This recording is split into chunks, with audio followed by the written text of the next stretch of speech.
We are going to try new collection or new products from Vice Cosmetics. So, swatches tayo ng concealer, medium 2. Then this is medium 1. Then tan. Okay. Mukhang nag-improve sila ng formula ng foundation, ha. Hindi ko nagustuhan yung una, ha. Then this is light medium 3. Light medium 3. Then light medium 2. Then next is light medium 1. Again, light medium 1. Light 2. Ayan, light 2. And light 1. So, yan ang lahat ng shades sa ating concealer. I think I'm beyond light 1 and 2 in terms of concealer. Mix natin si light 1.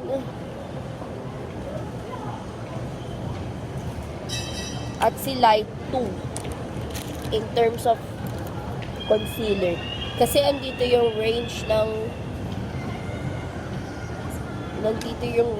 ng concealer ko. Ayan. Ayan. And let's blend this out. Guys, parang nag-improve si Vice Cosmetics in terms of concealer. Kasi yung unang release nila, hindi ko nagustuhan. Okay siya, pero pag tumatagal, hindi ko siya nagustuhan in terms of covering your blemishes out. Powder naman tayo, light medium 4.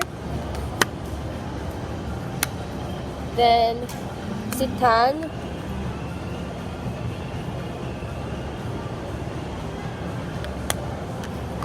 Tan, light medium 4. Then, light medium 3. Light medium 2. Ay, ito yung ano, guys, na-miss ko yung dating pangalan ng powder shades nila. Finessa, Chesa, Putina Bes, light medium 1. Bakit ito na lang pangalan ng shades nyo? Dapat binalik nyo yung ano, light 2, medium 1, huh? May medium 1 pa pala. And then this is light 1. Ito yung shade ng powder nila. I think, hindi ko alam kung ano yung shade ko dito. Ayan o, as you can see, there's is all the shade of the powder. So, I think it's between light 1 and light. Then, let's use the light 2. Okay.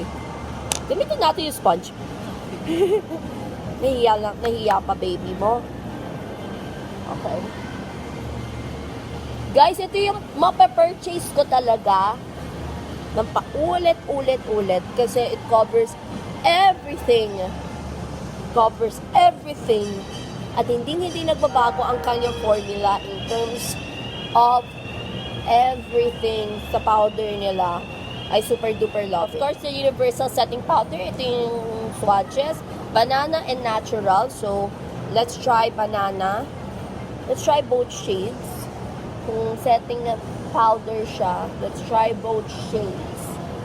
Banana, then si natural. Natural is for fair, tapos si banana is for medium to tan skin tone.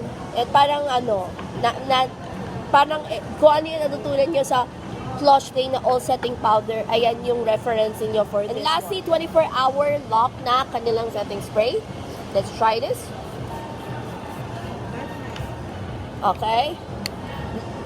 Let's build up natin to as is. Okay.